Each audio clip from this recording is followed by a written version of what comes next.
everyone, this is Judiah. I had planned to do a video geared towards the so-called holiday season, but I felt led to do this video instead because this issue of money keeps presenting itself and it's something we have to deal with. It's just that elephant in the room, that we all have to deal with, but no one ever really talks about, mainly because we're all too busy trying to prove we have a lot of it. But I want to talk about money for a little bit because the reality is money determines how we treat one another and how we talk to one another and who we do business with, who we trust. And then it really becomes a problem when it starts determining how we preach and teach and who we preach to. Money has become that puppet master, whether you recognize it or not, and that needs to change. It's been given too much power. So first I want to address the Israelite nation, particularly my low and middle class audience. And for those of you doing all right for yourselves, this is for you too, because I'm sure you worked very hard to get to where you are. But I know the struggle of working long hours every day, even multiple jobs to maintain. But I want you to understand that that's not by chance.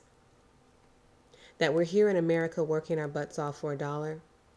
It's not by chance the struggle that most of us deemed as low and middle class citizens living from paycheck to paycheck, many of us coming from generations of broken families with no inheritance or wealth to stand on, just working from the root of life, trying to create wealth.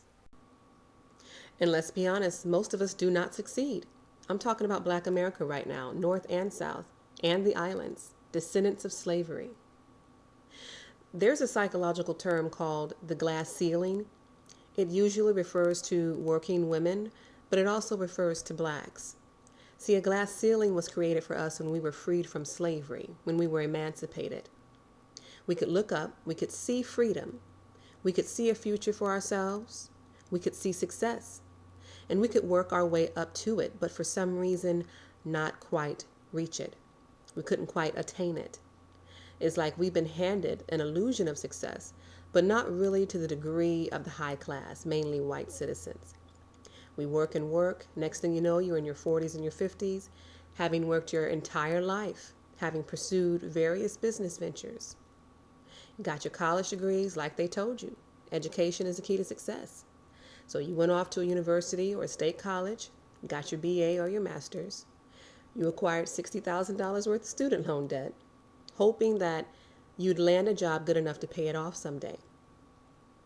And maybe you do land a decent job, but for some reason, the money still isn't enough. You work overtime, you never see your kids, trying to maintain financial stability, but you never quite get there. Then some know-it-all will come and tell you, well, you're just not working hard enough, or you're living above your means. And that may be the case for some, but I'm talking about those of you who've played your cards right, made the right decisions, have the right motives, but the end result is always the same. Good people, hardworking people, struggling to live. I want you to imagine a hamster in one of those wheels. You know, the wheels you get, you put it in their cage and they get in it and they run and they run and they run. That's you. That's me. That's us. Running in one big circle, seemingly achieving something great. But when you look around, you realize you've achieved nothing. And the solution is always the same, right? I need more money. If only I had more money. I need to win the lottery. And the really desperate ones, they take it a bit further. I need to rob somebody. I need to rob a bank. There's a very real feeling of hopelessness that brings even the strongest person to tears because we know, given how hard we've worked, that we deserve to be financially stable. So as a last resort, we pray for money. We pay tithes to a preacher. We pay thousands of dollars to go to someone's seminar to learn how to make more money. Whatever we think will give us financial increase. So I hope I've painted a pretty accurate picture of the financial state of most Black descendants of slavery here in America, maybe even outside of America. Some of you non-Blacks who are watching this, you may say, well, that's the state I'm in too, and that's fine. But I hope I've painted this picture well for you guys because now I want to say this. For those of you watching this video for some kind of a get-rich-quick scheme or some new business marketing strategy, this is not the video for you. Most of my audience are Israelites, but honestly, this video is for anyone who walks in the light of the Most High. Number one, because money has had the same impact on all of us. And number two, because what the Israelite nation was instructed to do, the world was instructed to follow.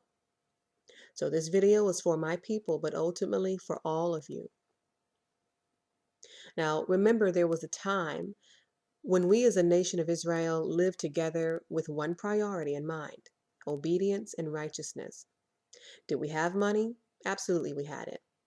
Did we chase it? No, we did not.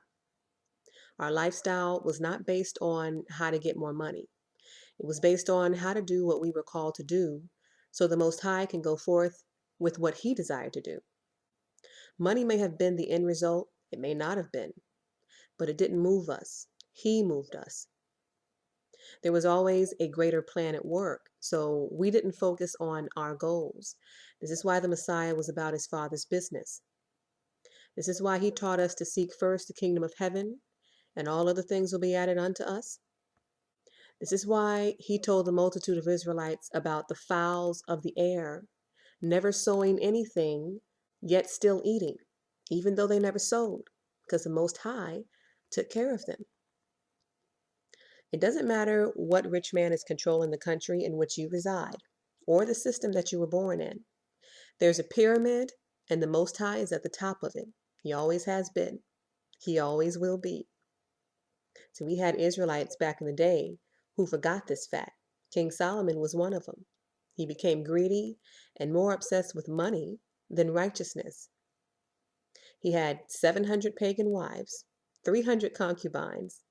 He collected 666 talents of gold a year, and he had multiple houses. And he and his son were the start of the divide of Israel, a division that should have never happened. So when you think about that scripture, the love of money is the root of all evil. Remember, it was greed that corrupted the king of Israel and led to the divide of a nation into two. That's when we became a broken people, never to be reunited. And we as a people remain divided today. So at one point, our priorities were in order. The Most High was first. Today is a little different, mainly because most of us are unaware that there is a law that governs us to keep Him first, or else there'll be consequences. So now we're scattered because of persecution and slavery. We live in countries with rules set forth by money-hungry men. But we have a choice. Either follow after the mentality of the nations in which we live, or follow after the ways of our forefathers and the righteousness of the Most High. See, we may live in a land where money is a god, but that does not mean we must serve it. We were and still are a chosen people, lost but chosen, ignorant but chosen, fallen but chosen, scattered but still chosen, living in a nation that seeks to swallow us whole, working for industries and machines that work us to the bone with very little reward. So what happened to us? See, this is what I want you money chasing Israelites out there to understand. The curses of Deuteronomy 28 are very much alive. Deuteronomy chapter 28 and verse 38 prophesies that we as a nation would have investments but very little return. We'd be working much but not receiving much for the work that we put in. Deuteronomy chapter 28 verse 44 prophesies that we'd be borrowing money but that we'd never be in the position to lend it out. Can you name for me 3 black-owned banks? Can you name 2? That's because they do not exist. Deuteronomy 28:51 prophesies another nation benefiting from our hard work and labor in this country, as the big businesses have been. They're so afraid the president will interfere with their profits. They only want to keep us employed under them, not promoted by them. Again, that glass ceiling will keep you working hard for a promotion that never comes, at least not to the degree in which you deserve. Deuteronomy chapter 28, verse 60 prophesies the terminal disease that has come upon us as a nation because many of us can't afford health care. The Bible talks about all of these present day conditions. These are curses upon us. So, why are these curses very much alive? The answer is found in Deuteronomy 28:58. Because we do not observe the law. We do not realize that we are part of an everlasting covenant that we're expected to keep. And as a result, we ignore it. Because of that, we are under a curse, according to Deuteronomy 28. So, for those of you who chase after money, thinking the answer is, I need more money, think again. From the days of Moses to the present day, the answer is the same. Observe the Most High's commandments. You can make all the money in the world and still be cursed. Oprah Winfrey, one of the richest black women in the world, and I don't think she has a clue who she is. And in my eyes, that makes her worthless. To have that kind of influence over her people, yet not have the truth on the inside of her to spread it, makes her worthless. Her money may allow her to give a lot away, but the greatest gift you can ever give someone is the truth, and the truth is not in her to give. While the rich class people who sign her checks have called her a millionaire, if the truth has not come from her lips, she is worthless. And I say this with the utmost respect.